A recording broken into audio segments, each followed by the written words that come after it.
This is Mordant Mon. Welcome to the other side of live.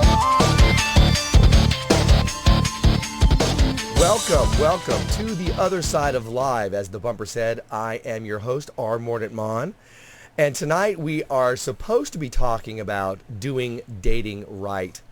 But there's been a slight change in plans, and I will explain that in a minute. But first, my co-host, my producer, my friend, Charles McFall of the Bear Crawling Nation. Say hello to everybody out there. Hello to everybody. And I'll just address the chat room real quick. I did not make fun of anybody's screen name. I was just repeating what you said, that you like to come in early. And you should come in early and live. And when do we do this live? What do you mean, like now? Every other Tuesday at 9 p.m. Eastern. Is it called Eastern Daylight Time or is it called Eastern Standard Time? I'd say now? Eastern because Hugh of the Road Show said you have to be very specific with daylight savings and standard. And I said, that's just too much to remember. Eastern so time. I just call it Eastern time. New York time. There you go. Florida time. Yes. Georgia time. North Carolina time. North Carolina time, because that's where we be.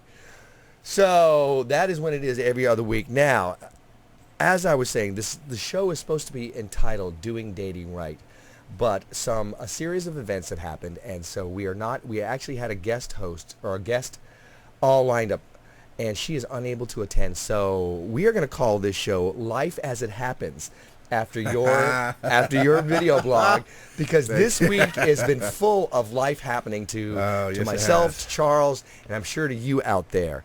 And we're going to get into that. So that nothing, the show must go on, not technical difficulties, not migraines, not anything is going to stop us from bringing this live show to you. So those of you who have tuned in for Dating Done Right, I apologize. I hope you will still continue to listen to Life as It Happens. And we'll see if we actually change the name of the show as we go on. So what's been happening with you, Charles? What's new, bro? First, and because I can't shut up. First, we're both still sick. I've gone to the doctor again today and had a new batch of meds given to me. So that's I'm overjoyed about that. Charles now has a cough. Well, it was a Glee accident gone wrong. We watched Glee after the last time you were here. We got a little excited. I knew that make-out session was a wrong idea. And now I'm sick and got the crud going on, too. That's great. That's great. But what are you going to say when the rest of your family starts getting it, too? That they live with me. They get the Glee-itis, too, sometimes. Glee-itis. And actually, we're only bringing that up because, just before this, how do we prep for this show? Making sure that everything, all of our ducks in a row, we have all our notes. No, we're watching an episode of Glee. 2 episodes of Glee. 2 episodes. Oh, I didn't want to tell them that. They're going to take my man card now.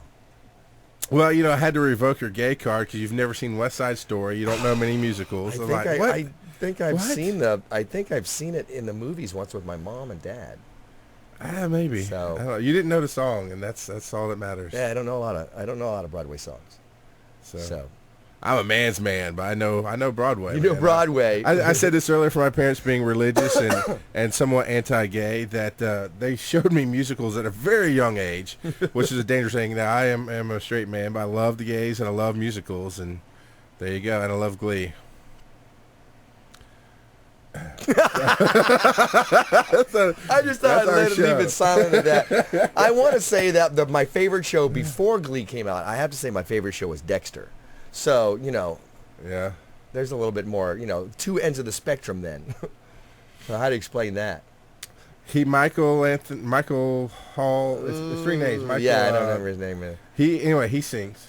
He does Broadway. Does he really? Yeah, so there you go. And his wife is now, I think, ex-wife is on the show with him. Oh, God, I hate her character. But that's not what we call to talk about. No, we're talking about, tonight we're talking about Life as It Happens. So you asked me what happened with me. Well, wait. Let me throw it out there because I like to throw it out at the beginning. I can't shut up. Yeah. I like to throw it out at the beginning. If you wish to call in and join in on this madcap rant heading towards God only knows what tonight, the phone number is 813-413-7133. We actually have it posted up. Please call in, and we will chat with you if you can get a word in edgewise. Charles, what were you going to say? And we actually have the Skype set up to actually take the calls correctly tonight, so we're all good. I don't believe it. Well, somebody needs to call in and test it. Well, my uncle passed away at a special Bear Crawling Nation Live. Actually, it happened on a Wednesday night. I record my show live on Thursdays. So it was really fresh. We did a special show on Thursday and talked about his life and how the death affected me and all that stuff. And then immediately after that, I had to deal with the death, the legal part of death, which I said this in one of my videos on Life as It Happens, is death is hard on the living. Because it was, Wednesday night was emotional. Thursday I had off from work because of all of it, but then I did the show Thursday night, which was emotional. Well, Thursday was emotional too. Friday was the legality, trying to line everything up for when we go to Virginia. Saturday was getting to my parents' house. Sunday was getting up and going. Monday was dealing with a whole bunch of legal running around. Tuesday was cleaning up the physical apartment and finishing up legalities. And Wednesday was driving back home.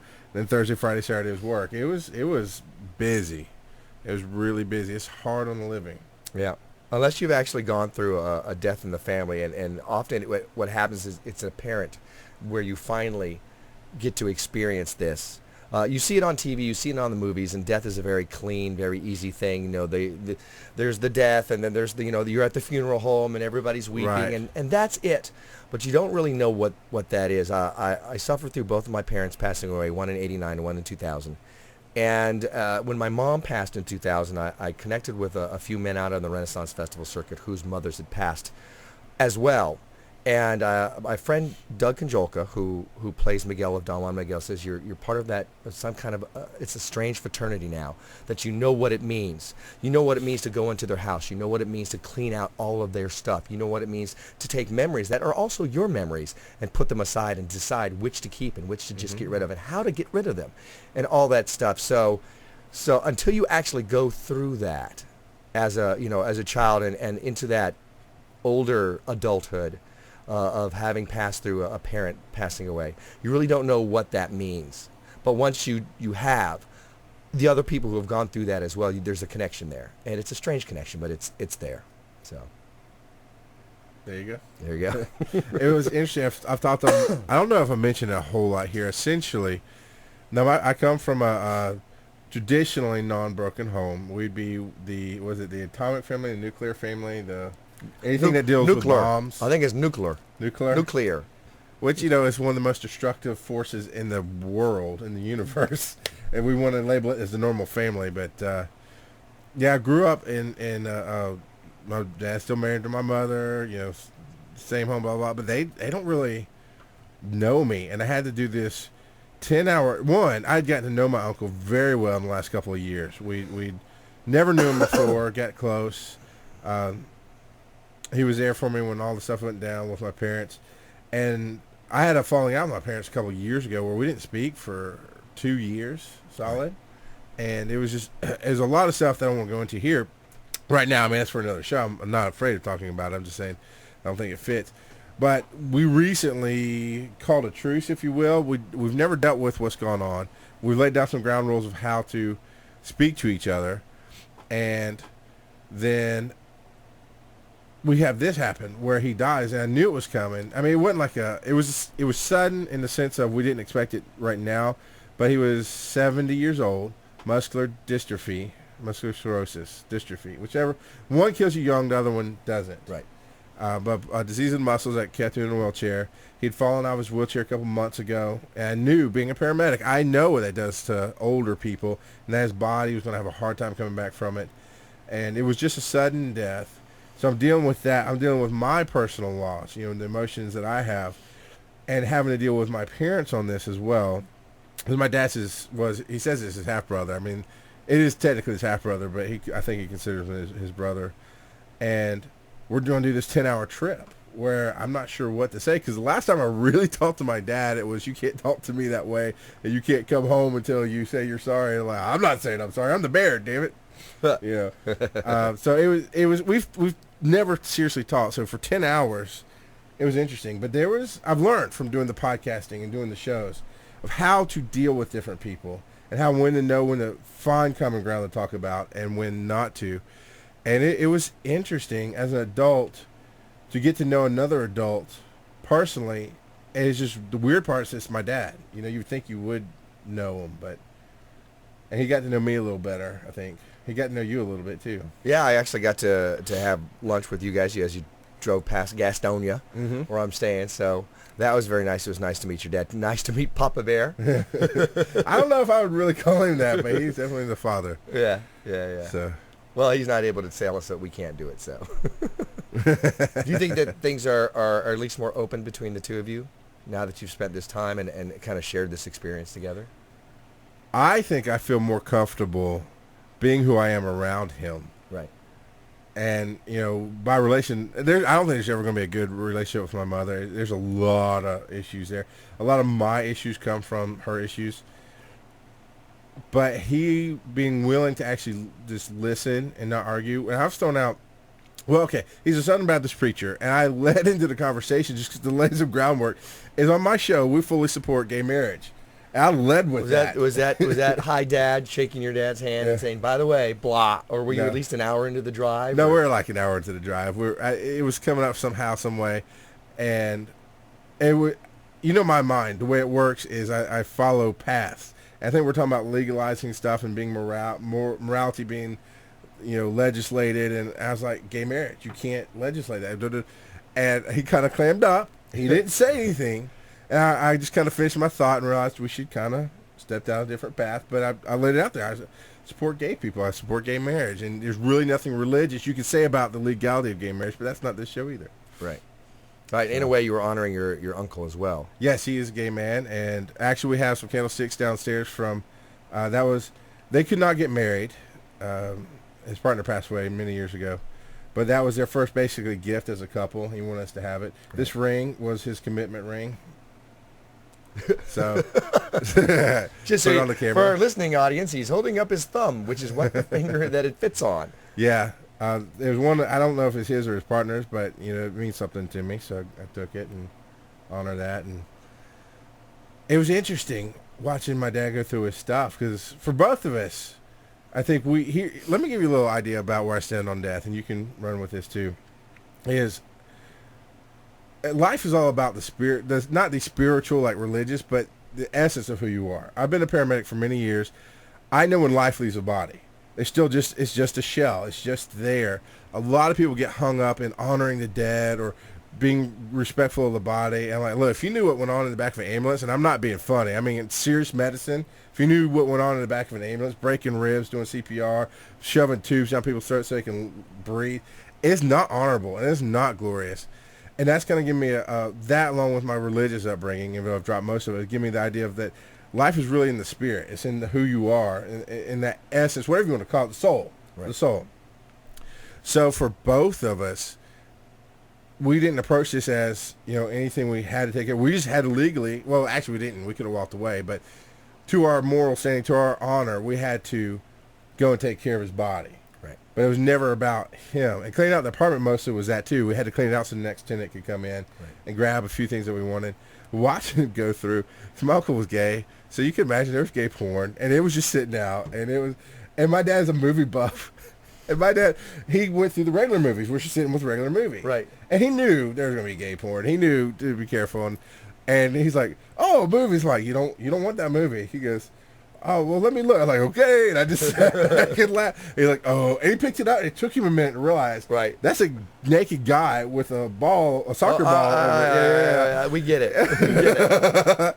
And just to watch his face, like, Did you keep those in honor of your uncle? Did you keep those movies? I gave them to you, remember? Oh, you bastard! If I actually had gay friends local, I would have asked them if they were interested in anything like that. But no, we ended up throwing away. Actually, we ended up throwing away 90% of his stuff. Yeah, good. So it was interesting to go through it because it was talking about the life is in the soul, but it's. The one sad moment I had watching my dad, one time I saw him be a human being, which most of my life, listeners, I saw my dad as a preacher. Right. And he's I'm not trying to be negative here, I'm just trying to be honest how I grew up. He's very kind of disconnected from the family. And he loved me, he tried to be involved, he tried to do things, but he's very non-confrontational. We all have our own damage, and until we face it, we pass it on. And I think he wanted to not damage us, and for him to do that as being disconnected emotionally kind of from the family. So I always saw him as the preacher. My mom was the authoritarian. My mom was the one who raised us, who taught us, who did all this. So the first time I really in my life saw him be a human being was when we're dealing with this stuff, and he was talking to either our funeral director or somebody else involved in all this, and he said, well, you know, I'm it. I'm the last of my family. My sisters died. My parents have died. My brothers died. I don't have anybody else left. Instead of making it about me, which I'm known to do, what about, you know, I actually realized, like, that's how he sees the world now. Right. The people he wanted to connect with but never could. He never could have that connection with his family. And he unfortunately passed that on to our family. Without realizing it. That's one of the sad things that happens when you do lose, especially for those of us who lost both parents. There's that connection to the past where, you know, you may not remember everything, but they've always got those stories, etc. And all of a sudden, those memories are gone. There is nobody to ask. There is no connection. Or if it's somebody that you know, a sibling that you've shared your childhood with, there's nobody that you can go to and go, well, at least this person still lives, and we have that shared memory, so it's still there. Now you're the only steward left of that memory, of that experience. And I bet this is affecting your father in a very profound way, whether or not he cares to admit it, whether or not he doesn't want to deal with it or whatever. You know, that's his brother. Mm-hmm. And I'm sure it's shaken him a little bit. If anything, it's also made him look at his own mortality. Well, you know, we're not here to judge where he is, and every path is holy, and the way he's walking is the way he's walking is the way he's walking. So, you know, here at the other side of live and with Mordant World Media and Bear Crawling Nation, I like to reach beyond. I like to reach beyond tolerance. I'm not a big fan of tolerance. I'm a big fan of acceptance. So, and I actually, oddly enough, take that from Jeff Hall, my Tortuga brother, said that to me, and I'm like, dude, that's so profound. Coming from anybody, not just you, but coming from anybody. And he's like, no, that's the way I feel. And so I've definitely adopted that. I'm all about the acceptance. So that's kind of what we're all about here. So, and that includes people of different opinions than we have. So, whatever, even if they're wrong. Shadow 42 shares here. Last year, my grandfather, who basically raised me, passed away. I got the news literally 30 seconds before the band had to start a bar gig. My grandfather was, in a lot of ways, more a father than my father was. My sister was there, and she came up crying just before we were to start. I told the guys, give me a minute, then briefly spoke to her and pretty much said, okay, I will deal with this in a bit. Right now I have to go to work. And then his mom called between the first and second sets. He had to finish the gig and drive home the next day. And I get, and then he finishes the story up here. I would have preferred that she waited till the end of the gig, but I also know she had to tell me. And I get that too. I was in the middle of church. You've been to my church. Yep. And my phone did not burst into flame. No, you didn't. My phone started buzzing, and not a few days before, at 2:30, 3 o'clock in the morning, which I don't leave my phone where I can answer it in the morning, because I've made this statement before, that I've learned from being a paramedic. I've learned from needing sleep that there's nothing there are no life-changing emergencies, really. Right. That can't be handled later. And, you know, I always thought, you know, what if somebody calls that somebody's dying? Well, they're still either going to be dead or alive in the morning when I get up. You know, when I check the messages. You phrased it differently. You said this earlier. Said something like, well, I'll still be sad in the morning. Yeah, you're right. And so at 2:30, I woke up one morning and had a voicemail, and it was at 2:30 in the morning, and it was the rehab nursing home that he was in. And they said, please call us back. And I got that doom and gloom feel. And I called, and it turned out it was just, they were making sure a feeding tube was right in his stomach. They just sent him out for x-rays at the ER, and that was it. I'm like, it's not really a 2:30 in the morning call. You know, that's in the next morning. Because he was already back. By the time I woke up and got the message, he was already back in his room and going about his business. So I was at church, and my phone started buzzing because I have it on vibrate, and I ignored the first call because I didn't recognize it. And then the second call came, and I recognized the area code. And so I left the auditorium and went out and took the call, and actually I think I missed it before I got the call. So I checked my voicemail in church, right? And out of habit, I hit speakerphone, because that's what I do at my desk. I always hit speakerphone so I don't have to hold my phone. And I was like, what are you doing? I was like, oh, sorry. You know, I turned it off. And I checked it. It was in the nurse home. The preacher stopped, and everything stopped, and everybody just kind of turned and looked at you. No, actually, nobody noticed except my wife, who was sitting next to me. Well, at least I acted like they did. Yeah, she was freaking out a little bit. She should have. Yeah, it was a stupid move. And so I checked the voicemail, and it was a nurse home saying, you know, we need you to call us back. this and that. It's at 8 o'clock at night, 7:45. So I left to go call them, and while I was trying to call them, I got another call in. It was the director of nursing. And immediately I went, this isn't good. I mean, it's not the nurse on the floor. It's not some assistant. It's the director of nursing calling me.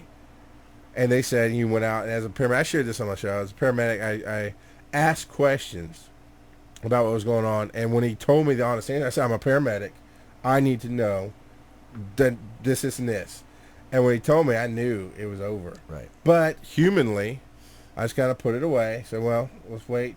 Because much like Shadow had to do, even though I didn't have a job, and he says he was 4 hours away. There's absolutely nothing he could do. And again, I was 10 hours away. There's really nothing I could do either. And I know the way ERs work. I know the way codes work. I know the way all this stuff works, that there's nothing they can tell me anyway. So I just kind of pushed it down. So, well, after church, which we're about halfway through anyway. So, but after church, I'll call and get the information. I knew he was going to die, but, you get that hope against hope. What would you call that? Where you know something's real, but until it's real in your face, it's not real? I call it Schrodinger's cat. Okay. Which is so that quantum. Yeah. Until you open the box, the cat is both. There's the quantum physics theory that if you have I think his name was it Carl Schrodinger or Schrodinger or Eric Schrodinger. Schrodinger. And if you put a cat in the box where it will suffocate, and you put a poisonous pill or something in there, while the cat is still in the box, it is both. It is alive. It is dead from suffocation, and it is dead from the poison. All three possibilities are actually happening at that time. And until you open that box and everything folds in on itself, and reality folds in on itself, all possibilities are real. So the same thing is with your uncle and with everything like that. And that's why I believe, if you really concentrate on something, sometimes that reality is what happens. Whenever I'm getting in a fight with my business partners, I try to imagine, things working out well. Every time I do that, they work out well. Not sometimes, not kind of times, but every time I've done that, it's worked out well.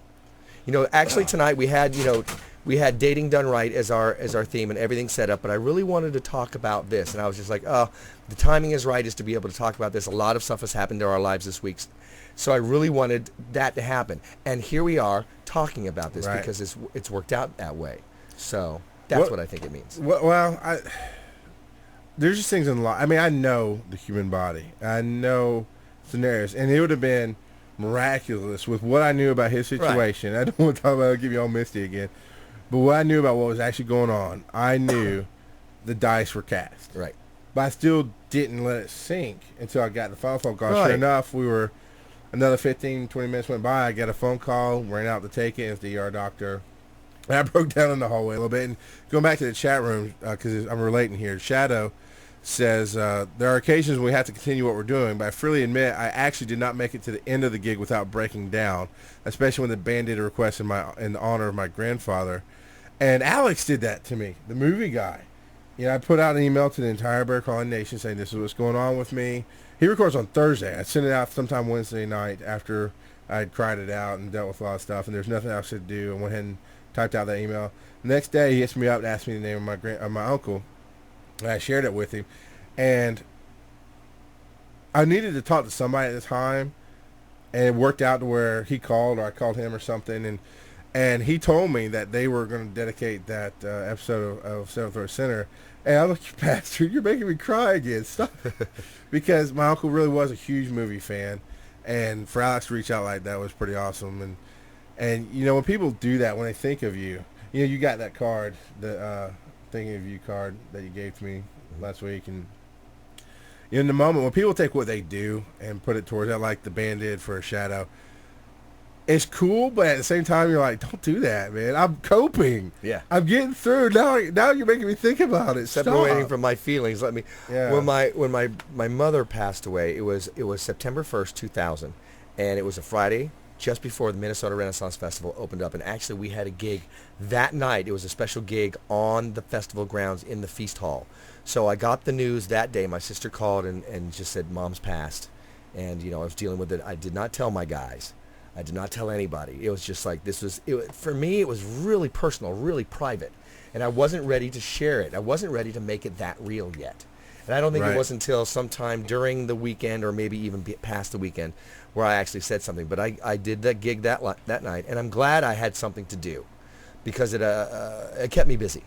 And I think that helped out a lot for me. So, I mean, everybody copes in different ways. Everybody deals with tragedy in different ways. And, you know, some people weep and wail, some people are quiet, some people do. And over the course of the year, you know, I went through all three. Although I only mentioned two things. So, yeah, and I did make a video. My phone makes videos directly to YouTube now, so I've been doing more of that. And I did make a video of where my father, who was dead serious, he went to preacher mode. He had to make a phone call because apparently somebody in his church had died right before he had to leave to deal with this. And so he wasn't going to be there for the funeral. And he was calling his deacons and went into preacher mode. And this is Brother Richard, and I'm so sorry that, I can't be there. He's leaving a voicemail. And he'd said, let me set it up a little bit. Let me go back. He had said, I'm going to go down to the lobby and make this call. And we'd had some big breakfast, and my stomach was rumbling. So I'm like, all right, Well, he decided to sit down right there, and the bear kicked in. I was like, no, you can't make a serious call with me right now. That's not going to happen. And he's, I can't be there for the funeral. I lifted my leg, and I let out the loudest fart that I could. And he's like, I know you're going to do a good job with the funeral. I know you're going to do a good job with the funeral. My son just did this horrible thing to me. And we laughed, and I made a video about it. But even in the video, I mean, the laughter only goes so far, because as I'm walking through the apartment, you're finishing up the video, I'm like, no, got to get back to dealing with death again. And it doesn't take you down, but it definitely. So I'm the opposite of you. As soon as it happened, I'm like, I'm ready to get on and do the show. I'm ready to talk it out, to share it out, because that's what I do. Right. I talk and tell stories, and that's what I needed. This happened to me. It was in 2000. That's 11 years ago. I'm a different guy now, and I probably be a lot more vocal about it now. Although I'm not sure. I still think I would need my adjustment time. You probably drag it out of me. So, there's that. I want to throw out again 813-413-7133 if you want to join in this conversation, if you dare, or if you want to share some of your experience. Feel free to call in. Otherwise, we're going to keep talking. You talk about stirring the universe. Yeah. Stirring the quantum soup is what I like to call it. Stirring the quantum poop. All right. Whatever. I don't know. I'll just go on record and say I'm not exactly sure where I fall in all of it. I mean, I get it. I get the law of attraction. The basic principle of it is, because I've seen it in action. When I'm ready to go bigger, better, more, I attracted you. And once I told you I was straight and married, it was okay. But no, I love you, man. Killing me, Smalls. I know I am.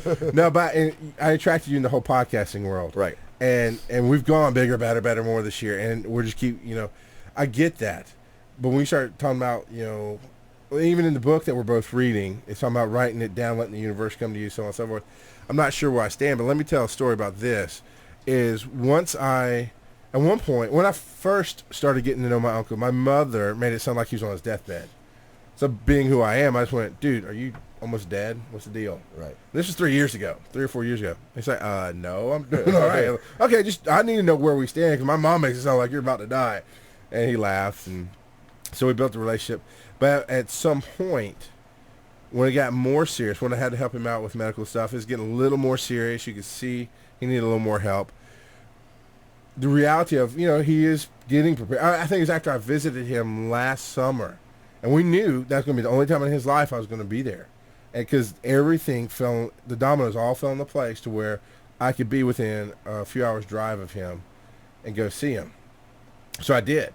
And at that point, he's like, look, any of my movies you want, take them. Anything you see here, take. Anything you want. Because he knew it was basically getting ready for death type of deal. Right. I know I'm not going to see you. I'm going to, you get whatever you want. And I think at that point, I realized two things happened after that in my brain. I don't know time frame. I don't know any of that. But I knew in my head, I pictured it, that I was going to be either get the call on my show or essentially be at my microphone and crying about the stories. Right. Which is exactly what I did Thursday night after he died. It wasn't like deja vu, it wasn't that moment. It was just, I knew, because I know I share. I knew it was going to be me sharing my heart and bearing myself. The other thing I knew was it was going to be my father and I sitting down together to do it. And that was even in the times when I wasn't talking to him. I knew it was going to be he and I alone dealing with this. I was hoping it'd be more, hoping there'd be a deeper breakthrough of, crying together or bonding. And Do you think that it opened a door so that you're gonna pick up the phone and call him again and talk to him about other stuff? Or you're gonna say, "Hey, Dad, let's hang out sometime"? Or do you think that this might have facilitated at least getting a foot in the door, whether it's your foot in his door or maybe his foot in yours, where he may call you and go, "I just wanted to say hi," and then he'll find he has you on the other end of the phone. He's like, "I really don't know what to say."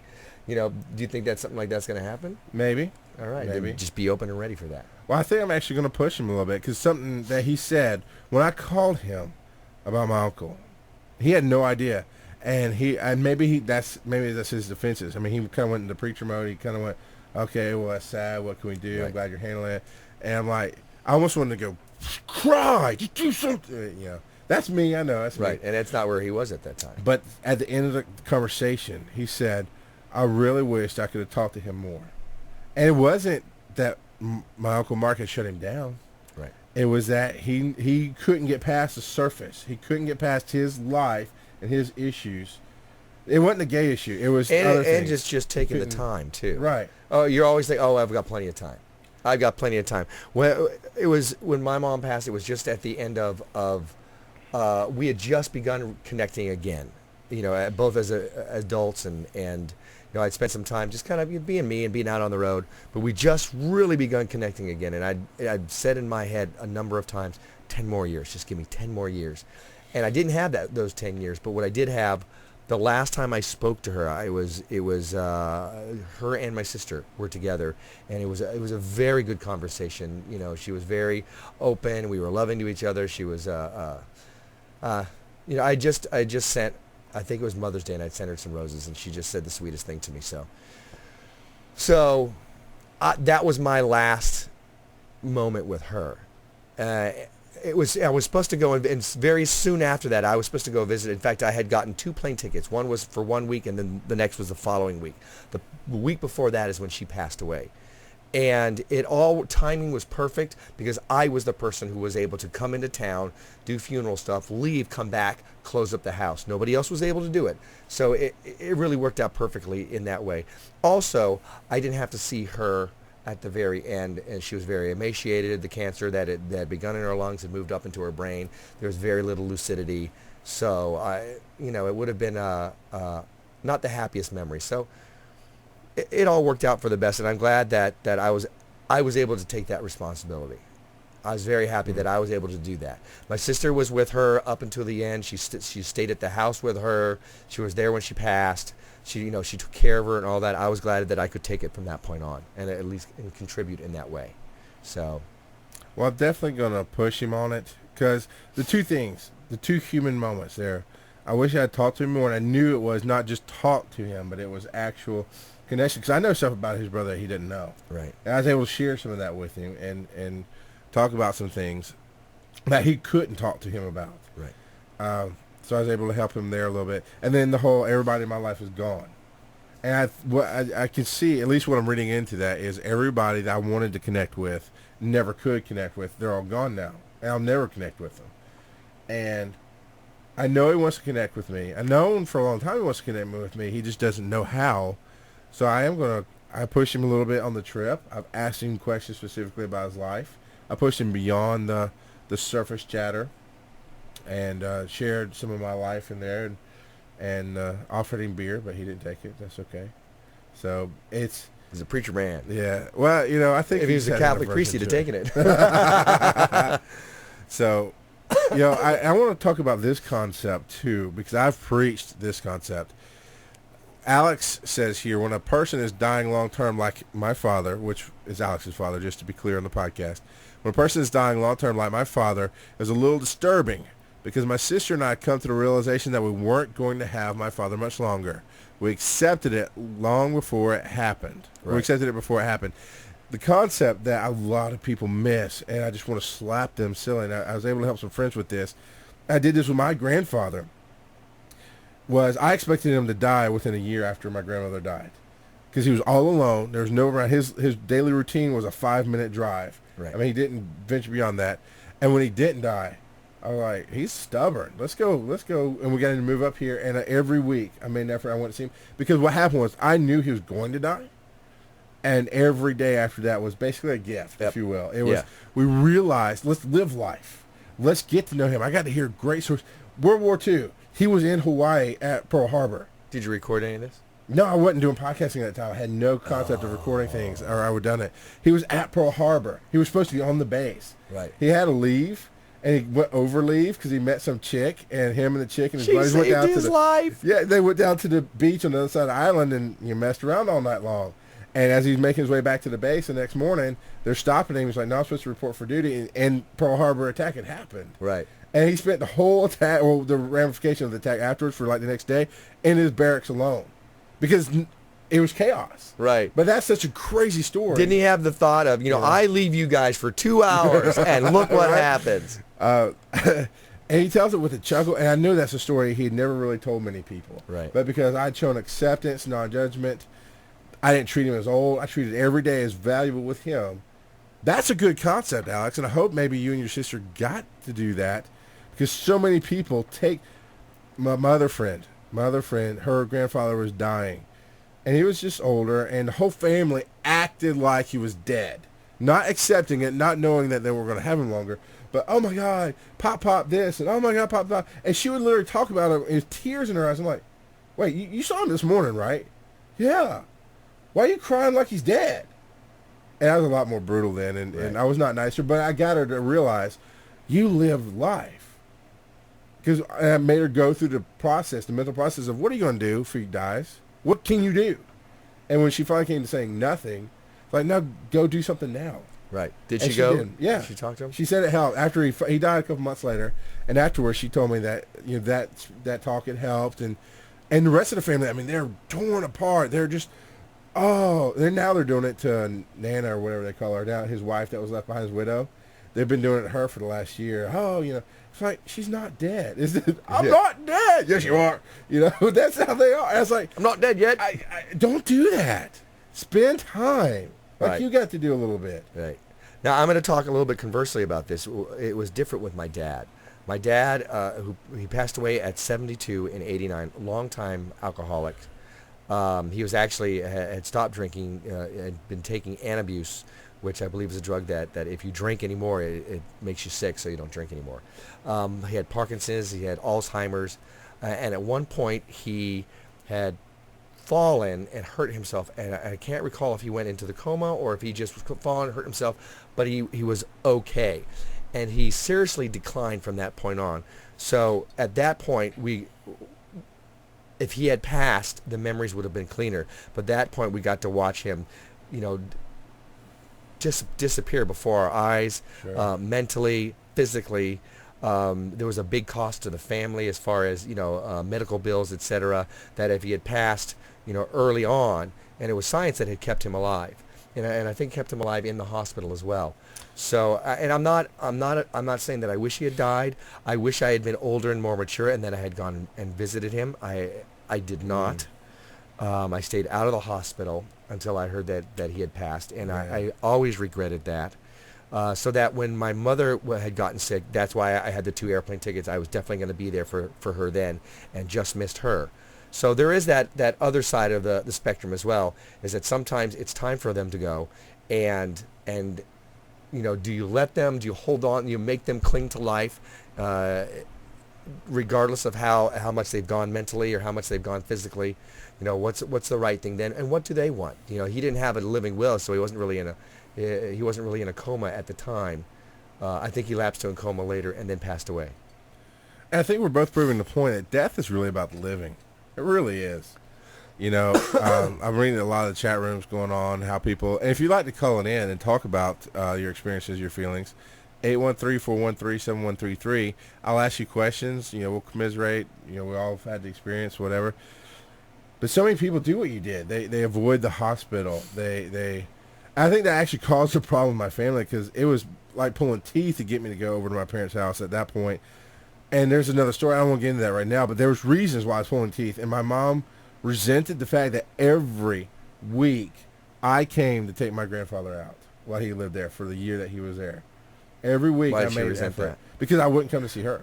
Oh. But there's 20 years of history at that point, and she was not seeing me as an adult, as a human. And I think that caused a huge reaction. Actually, that was the first real fight as an adult that I had with her. Was the first weekend that I was staying with him while they went off for a weekend or whatever. She left me. I'm a full-fledged paramedic. I do this for a living. I take care of elderly people. I consider myself in that group. I'm the expert. I'm not the expert in the world, don't get me wrong. But in this localized little group, I think I know more about it than anybody. And they would treat him like he was on his deathbed. I mean, he'd come walking with the walker, and they would hover over him, which makes you nervous and makes you more likely to fall. And she left this long letter about, you got to watch him. He's going to fall. He's going to die. Da, da, da, da, da. I don't remember it. It's this letter of basically I'll take care of him. And I got so mad. And, that was the weekend actually I learned about the Pearl Harbor story. That somebody pointed out now we do have it recorded because we're doing it on the show. Nice. So that was awesome catch.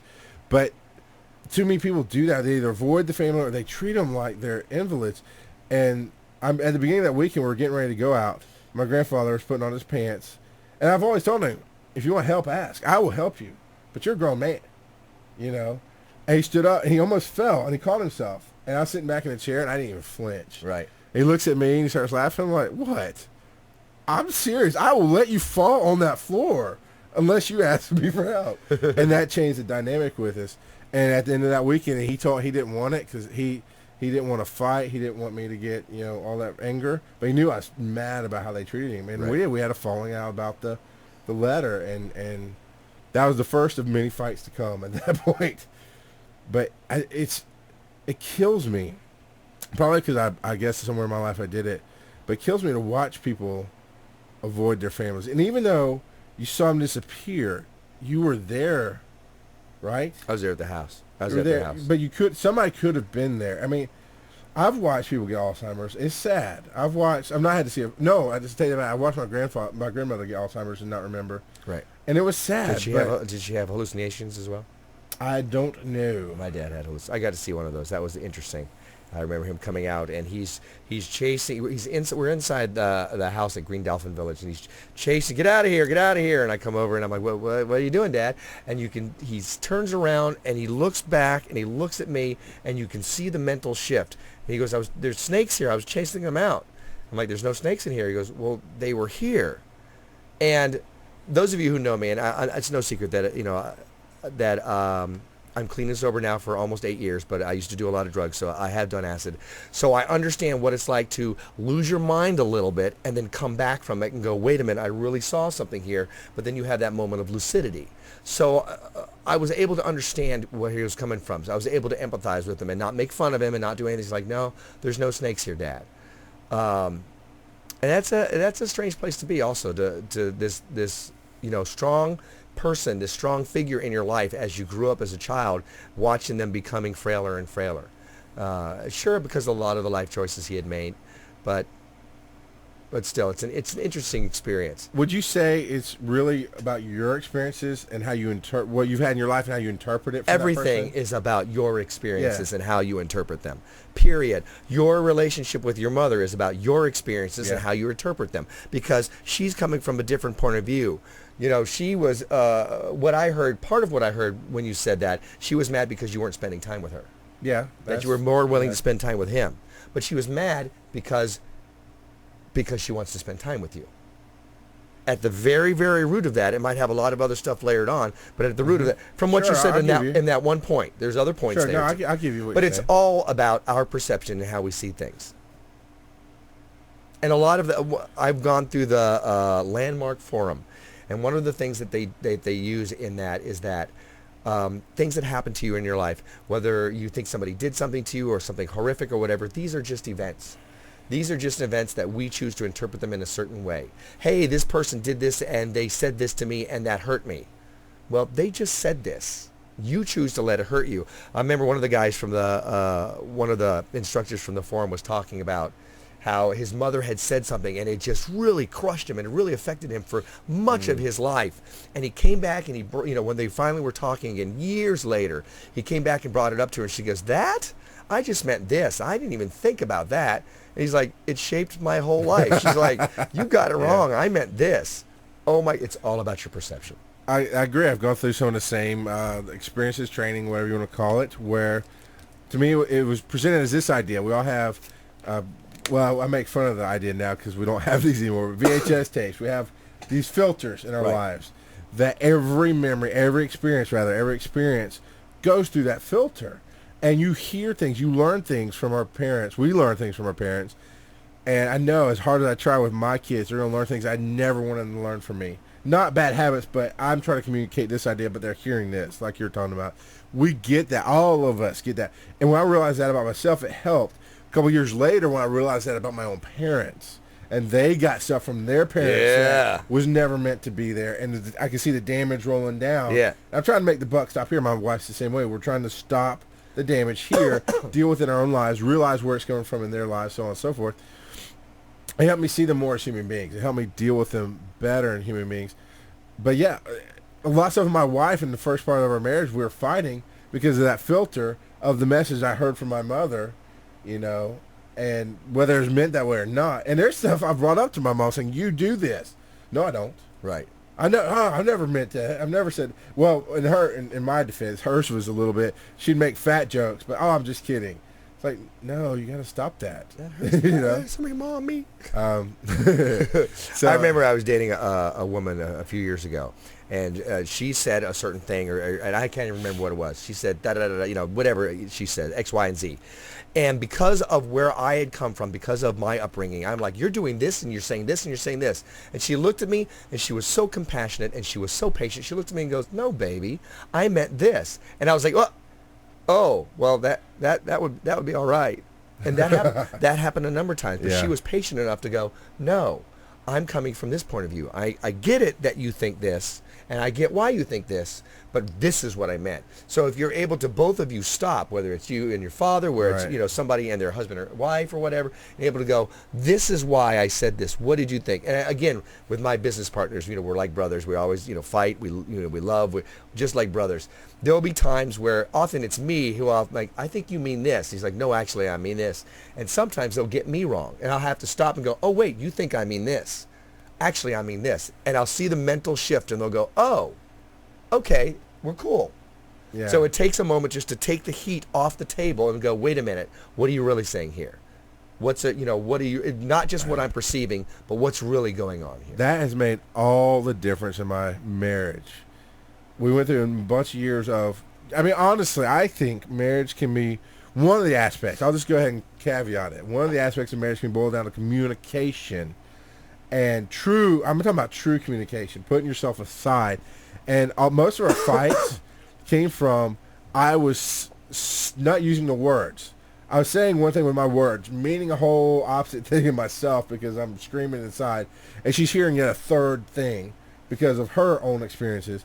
And we've worked through a lot of that ourselves. And we've got to the point of, if she starts to get angry, like you're talking about, you see it, you're like, wait. Okay, let's reword this. Let's say this differently, because whatever I said shouldn't piss you off, or vice versa. Right. I'm like, wait. You know, would you? And if I get angry, I will stop and say, okay, this is what I'm hearing you say. Let's clarify this point. And it really has helped. And of course, when we don't do that, we get into little fights. Now we haven't had a major fight in years, thankfully, but we still get into fights. Don't get me wrong, but that has helped hugely in our marriage to where. We had the classic example of you can't talk about my mama. I can bash on my mom all day long. As soon as you agree, you're the enemy. You know? Right. We had that, and now it's not like that anymore. And that helped going into this ride with my father. I literally said to him at one point when we started talking faith and religious ideas, I led with, anything I say is not an attack on you or your religion or your faith. Anything I say is either a question I truly have or something I really think. And that seemed to set the tone for the whole ride. I had great Christian, I've talked about it here before, great faith-based, it's out of the Christian faith, but faith-based podcast is called Beyond the Box. And they really come up with some interesting ideas. Not all of them I agree with, but it gets you to question things. And I put that on CD so we would start questioning things. Right. And I kind of actually expected him to shut down, which he didn't. We found some common ground to talk about things. Found out he hates religion. like I hate religion. I mean, he's a Southern Baptist preacher, and he's all about the individual. And I asked him flat out, I said, your faith dictates that homosexuality is wrong. He goes, yes, I believe that. Your brother, my uncle, was gay. Do you believe he's burning in hell? I mean, I had to know that, what he thought. And he brought it down to what I think, essentially, I would bring it down to is no man can know another man's heart. Because I don't know. He never spoke to me of that. Just because he's gay doesn't mean he burns in hell. Because that's, according to, from what I understand of the Christian religious belief, and your father is a Christian preacher, that's Old Testament stuff. New Testament stuff, if you're watching the blood of Jesus, then you're fine. So who knows that heart? Right.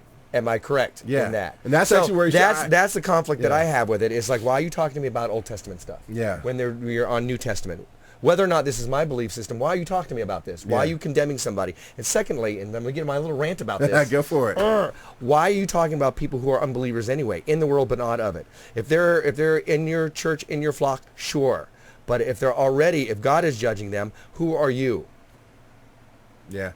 That's my little rant. Surprisingly enough, I expected him to take the Christian line. Right. Well, he was gay if he did it, and he didn't. He goes, well, he's my brother, and, I don't know. I don't, and he didn't indicate that I really believe that he is bringing hell, but I want to say I don't know. He felt like he was saying it's really on him and God. That's where it falls. So I went, I can deal with you. I can talk to you. Right. Because at least you draw some basic. Now, that you broke through, and you're not necessarily talking to the preacher, you're talking to your dad. Yeah. And your uncle's brother.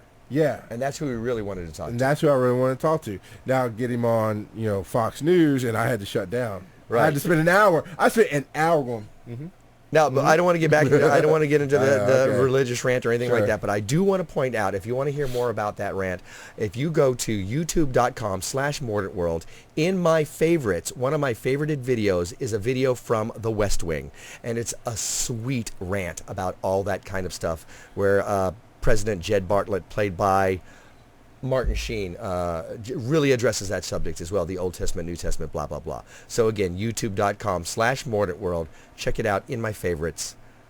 Yeah. That's all I have to say about this. I want to switch topics really, really quick, because I wanted to address this at the beginning. Wait. No, I'm just kidding. Don't make me cough. Sorry. I wanted to address this before we got hot and heavy and everything. There was some light stuff I wanted to talk about. There has been another death. In fact, 2 other deaths that we have to address. That's right. The death of our hopes and dreams as podcast award winners. That's right. The People's Choice Podcast Awards. That's just a podcast. I want to congratulate in the general topic, Greetings from Nowhere. Don't know. Greetings. You can do that on your show sometime. Right, don't mind. Greetings from Nowhere and from the Health and Fitness Quackcast. Congratulations to both of you for winning the People's Choice Podcast Awards. It's just the podcast awards. Secretly, no, it's People's Choice. I looked it up. The People's Choice is the top award. I'm telling you, it's both. All right, fine. Secretly Timid, who are now your good buddies, and I don't know them, but I like them, did not win, but Stuff You Missed in History did win in education, and I really like them. All right, that was my... That's something that somebody gave me, fluffy thing that I wanted to throw. Somebody gave me perspective on that. And Sharon Watson says, but you were both nominated, and that's huge. Yes. I can mentally say yes. In my heart, I'm like, no. I'm here to conquer the world. Pinky, are you thinking what I'm thinking? You're thinking it's an honor. I'm thinking we'll start over tomorrow. Yeah, let me ask you this. How does this affect you? Do you look at something like this and go, oh, then why even bother? Or you do look at something like this and go, okay, what do I need to get up there? How's this affect I actually have a third option. Literally. I mean, I look at it and I go, are you kidding me? Because there's at least, in my mind, in my personal opinion, there's at least 4 other podcasts that were better than that one. And I go, sometimes I go, why do I bother with that? With even being nominated, because people's opinions are so easily swayed. People are fickle. I do know somebody did put it in perspective for me. They said, not that it's an honor to be nominated, but you went up against professionally produced big money podcasts and you got in the top 10. That's right. Rocky Balboa, he lost that first movie. Right. So, Apollo that Creed won. That made me feel better. That made me take the negative. I'm like, okay, I could see that, because Things You Missed in History is Discovery Channel owns that. I mean, it's a money podcast. Right. I think the People's Choice Award was a money podcast. A lot of NPR. This American Life is a big money professional podcast. These are the Smodcast, Kevin Smith, huge star, big money podcast. These are the people who won in other categories. We're zero to no money podcast. We're in the negative, brother. That's what we are. So we pay for this privilege. So next year's your year is what Arian says.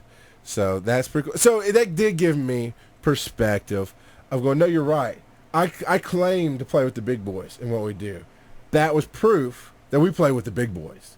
Now, I really expected to win. This whole Stern Universe thing, I was stern like a mofo, but it didn't go. But, that's all right. But it was good. But my first reaction wasn't about me. It was about, in my mind, it's about the industry. It's like, seriously?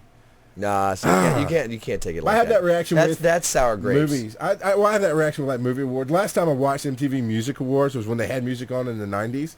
And I don't understand what? Yeah. I know what? MTV plays what? I know, right? Get right out. Back in the day, they had this thing called music on that channel, and they did the music video awards, and it was like Metallica, Rage Against the Machine, all these other bands, and freaking Fred Durst, Limp Bizkit won, and Why does that I was bother you? outraged because they were a fake produced canned band against these other people who actually write music and do real stuff. And it was, I know, but that's how I react. I wasn't even involved, and that's how I react to awards. But that's me in awards. I want the award because I want to go, ha, I won. But other than that, I hate awards. I hate award shows. I think that also that if you had one, maybe it would be like resting on my laurels type thing. So I don't know. Maybe that's what we wanted to talk about. That this podcast last week we talked about Keep Calm, Carry On. And that was the name of the title of the show. And we talked about, how as things come your way, how do you keep moving? How do you keep going forward? Even though, through car troubles, through sickness, through whatever. And of course, we've experienced that again this week. So this is another, especially with this podcast, this is another Keep Calm, Carry On. It's like, hey, we just lost our guest. But that's okay because we actually had something ready to go. And this is something I really wanted to get onto tonight. So I'm much more happy that we did it this way. Also, last week we talked about my high school reunion. And the only reason I'm bringing this up right now so that I can stand up and say that, see, I actually got my Tarpon Springs Fighting Spongers t-shirt. 1981, baby. I had to special order that because they're not for sale anywhere else unless you go to the friggin' football game. Am I there? Does the football team have a website you can order from? No. Why not? Some spongers from far away would buy that. I could produce their team. I'd be like, why don't you have a store online? It's Sponger easy. Podcast. Yeah, we could do it. Somebody mentioned, doesn't he have the Amazon thingy on everybody's site? Well, yeah. I do have the Amazon thingy, which is the Amazon search box on most sites. We don't have it on Mordant yet. We're still tooling around with. And is he talking about for your wish list, or is he talking about the search box, where if you search the Amazon search box on BearClawNation.com, anything you search, well, if they had it on Amazon, the Tarpon Springs shirt, and you can buy it through Amazon. If you search through BearClawNation.com first, we'll get a little cut of that. However, that does not make us a big money show. No. That is still making it less negative. I still put out a lot more money in the year, but it's tax deductible, so I'm happy. That's right, because you're incorporated? No, it's still tax deductible. Dude, you're talking about $700. Okay, listeners, I need your support here. I'm taking over the show for just a second. You had to. Who's been speaking most of the show? Listen. I'm broke. I podcast on a dime, and this professional star. I'm bankrolling him. Yeah, well, anyway, this professional star who knows about. I'm just never gonna make people sick. He's like, you gotta incorporate. That's $700 to incorporate. Maybe you should do a drive or something. Can't you do a help the bear? If I got seven. We just dropped the camera for the podcast. No! We dropped the camera. I do have more than one camera. I don't normally get on the camera when it's I'd show them the rest of the bears then, but it's kind of messy in here. It is, man. I live in chaos. But if I had $700... It's not like it was before. I would not all right. spend it on getting incorporated. I'm just messing with you. Relax. I would spend it on merchandise to give out to our fans. That's right. I can't. This is just, you fix it. All right, I'll fix it. You talk. So, we're coming close to it. And in fact, I think we might have passed it. We passed the hour, but I'm going to throw it out. Yeah, there you go. Just leave it on the poster. Who cares? They don't need to see us. I'm going to throw out there one more time for the last few minutes that we're here in case somebody will want to call in, 813-413-7133. Please prove that this is a live broadcast because for all anybody's listening to knows right now, we're just talking to ourselves and making up our studio audience. So somebody call, look, I can see the movie guy right now. It looks like he's lifting a phone. Is it true? Is it happening? I don't know. Did Shadow call in with his lovely death story? No. And now I'm yelling at my viewers. I guess I should stop doing that. And yeah, and just to be clear, we're having fun with the money. I don't want to raise any money that comes in will be put back in the nation, and only when we actually make a paycheck with what we do podcasting will I incorporate. All right. Here, look, you asked, and we're answering. Hey, we have a caller. 918. Who is this? The reason I didn't call in with my nice little death story. Wait. Hang on. We got to turn you up. We got to turn him up. I'm working on it. So everybody can hear him. Everybody can hear him. It's just us who and can't identify yourself first, please. Hi, caller. Who is this? This might be Shadow 42. Shadow 42. Oh, and now the lovely woman steps in behind him as well. Hello, Shadow 42. Well, see, the lovely woman was on Skype with her children. That's why I didn't call in. Oh. Priorities. Oh, don't be messing with Daddy's podcast now. So what were you saying? Oh, thank you for calling in. So I'm just proving that it's live. There you go. Awesome. Do you have anything you want to throw out, or as far as tonight's topic, or anything else you wanted to add now that we have you actually live and it's some other voice besides me and Charles, or Charles and I? Well, no, I mean, what we were talking about earlier about how sometimes when you get in these situations, you just have to keep doing whatever it is you're doing. You can't just drop everything and stop because there's just, there was, well, in my case, I was 4 hours away. There was absolutely nothing that could be done. Right. So, and I still had a job to do. Just like anybody that this pertains to performers, but, if you're at a gig, you still have a job to do. Yeah, the show must go on. But right, but it was it's not like it was easy. That was a rough night. But so I don't think that. Well, for example, what actually sprang to mind was 9/11. People got on President Bush at the time because he was telling stories to an elementary school class when they came in and told him, and he didn't jump up and run out. Right. I think that's a perfect example of that situation where, well, you're kind of caught. You have to keep finish what you're doing, and then go take care of the business. Right. Does that make sense? Yep. Do you think that it was easier for you having something to do that night, or when you found yourself alone by the end of the evening? Was it more difficult then? Well, it certainly wasn't an easy gig, and it was a very, very long drive home the next day. Right. By the end of the gig, I was so tired that literally I just kind of went back to my buddy's place, my partner's place, and collapsed. And then the next day, though, it was a very long drive home. Right. Because then you have to take care of. I ended up having to do a lot of the arrangements, trying to help my mom and to get all that arranged over the phone on the way home. So it was still really busy. It wasn't until probably several days later that it really, really hit me. Yeah. That's what a lot of people miss is when they're sitting back grieving, and they have the 3 or 4 days off where they're just not doing anything but getting through life. Somebody's taking care of this stuff, and that's kind of how I felt. Was my wife was taking care of the kids, and she didn't know my uncle all that well. My dad was doing nothing. Basically, I was handling everything until we drove down there, and I didn't feel like I got a rest until this past weekend. I finally stopped everything and could just rest, and that's hard. Right.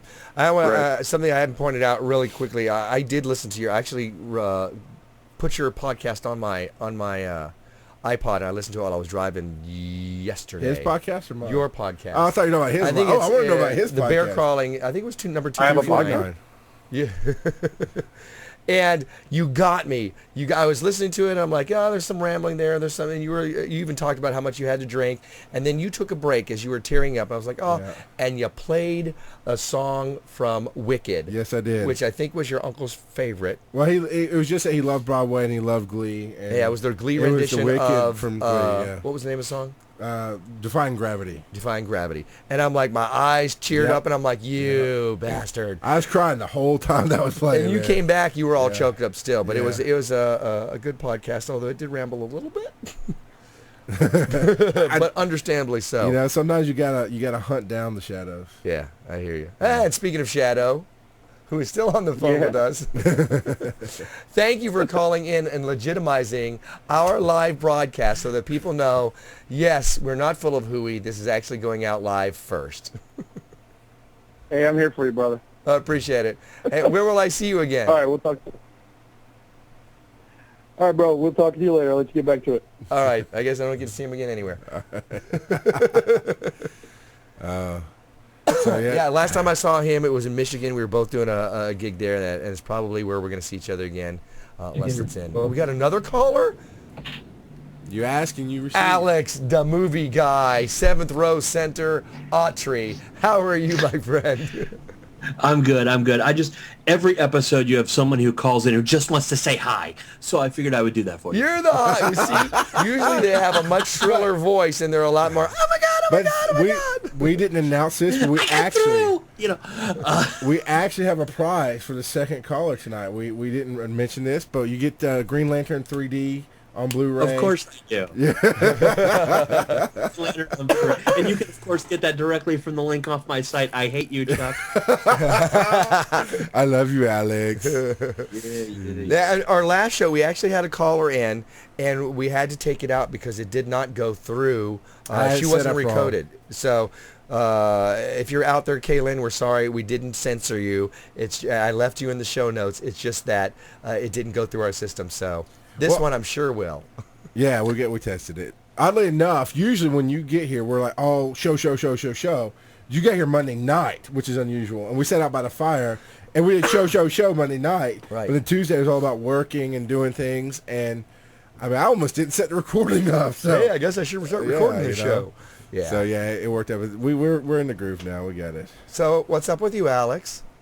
No, it's been interesting hearing the show, and it reminded me a lot about we've all gone through moments of passing in our lives. My father, I lost 16 years ago, and it hit me harder last year than it has in previous years. And of course, a lot of it has to do with the fact that my wife lost her father this past year, and spent actually last weekend was.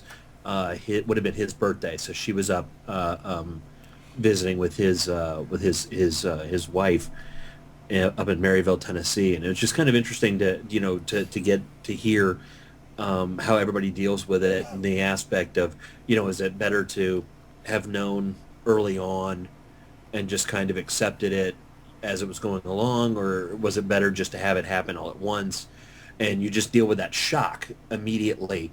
And then from there, you're able to process it. Right. And so that's been very interesting to hear on the show and hear how everybody's reactions have been, as well as getting to read it in the chat room. Right. So, Yeah. There's a lot of chatter in the chat room. I'm seeing. I can see the blurred words, even though I have my glasses on. It's far enough away that I can't really read anything, but I see that there's a lot of chatter there in the chatter box. Yep. Well, we're all brilliant in the chat room, and I think everyone should be. Yes, you are. I will not say no to that, my friend.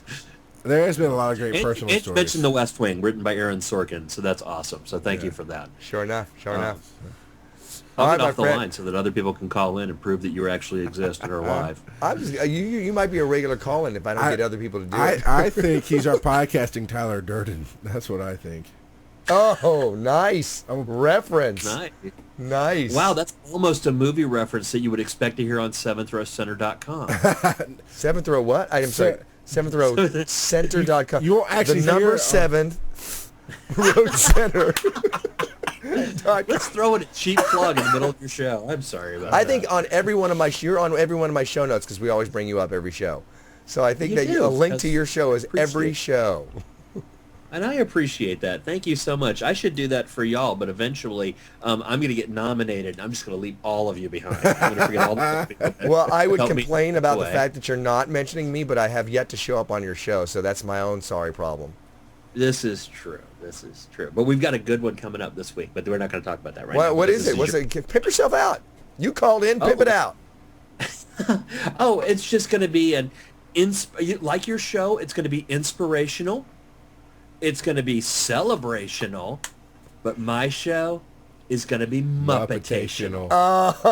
Oh, yes. This is what we call seventh row center. There you go. God, it's gonna be awesome. All right, man, we're going over. We gotta get out, but awesome. And he does do a great show. And we're talking. We're planning would actually mean we're sitting down and doing something, which we're not yet. We are talking about doing a bear crawling seventh row center where all the hosts who want to join in will just talk live about our favorite movies and our shows and it'll be a seventh row center special. I haven't agreed to this. This is the first I've heard of this. Shall I show you your contract, sir? Yeah, Okay. I'll be there. Thanks for calling, Honestly, Alex. we didn't think you were going to do it because, the whole podcast award thing, but since you didn't win that. Yeah, since we're still in the mosh pit with everybody else, Yeah. slugging it out. So, All right, man, thanks for calling in. We're going to wrap it up here. what do you? See ya. All right, so All right, folks. Coming up this week, I've been handed a very important note that, yes, on Thursday is another Mordant World meetup in Salisbury, North Carolina at the Literary Book Post bookstore. So I'll be there, and it says from 6 p.m. till, I don't know, it's for 2 hours. I thought it was 7 p.m. till something. I guess I'll have to check my notes. Did you get this from the That's chat? from, All right, then Sharon. it'll be 6 to 8 then, for sure, because Sharon doesn't get those numbers wrong. So that is Thursday the 10th. now will you put the address up on your Facebook page so people like me can GPS? Oh yeah, no, the event will be listed on my Facebook page. In fact, There it you probably go. already is there. So mordantworld.com/ Facebook. facebook.com/mordantworld. And I think that this podcast will be up in time for those of you listening to go, oh, I could still go to that. But I'm not sure. If it gets up by Sunday, then for sure. There you go. All right, there it is. I want to thank everybody for tuning in tonight. I want to thank my co-host, my producer, my friend, Charles McFall from the Bear Crawling Nation, bearcrawlingnation.com, Live on Thursdays. Live on- 9:30 p.m. 9:30 p.m. Stickin.com/bear crawling. Blah, blah, It's blah. way less family friendly than this. And, of course, we have the Seventh Row Center and Shadow 42. I would pimp out your stuff if you put it up on the chatterbox fast enough, I will pimp it out right now for people to look at your website. I like the almost handlebar mustache he's got. It's not quite handlebar 'cause he's got a little at the bottom, but he's still got that musicalblades.com. That's right. Musicalblades.com if you want to listen to Shadow 42's band. Very nice stuff. Very nice stuff. Yeah, I'm looking at myself here. I think I need to trim back my goatee. It's getting a little too shaggy. Too shaggy. Ruh-roh, Reggie. So this podcast has been, I don't know if I'm going to call it Life as It Happens or just the Death Show. Death as it happens? Death as it happens. Maybe death becomes us. Oh, no. Maybe death as it happens. How about that? There you go. I think that or Death life- is hard on the living. Death is You can hard on steal the that living. title. Tell you what, if you go to those of you who are right now listening to this, if you go to facebook.com/mordantworld, give me a title for this show, and that's probably the one I'm going to use if There I you go. find one that I like, that moves me. Other than that, I think that's it. Thank you for tuning in to a very intimate look into Charles' life and my life and anybody else who shared. It has been a wonderful evening. Thank you for making it special. Ciao, dream catchers. Hey, soul sister, ain't that Mr. on a radio, stereo, the way you move ain't fair, no. Hey, soul sister, I don't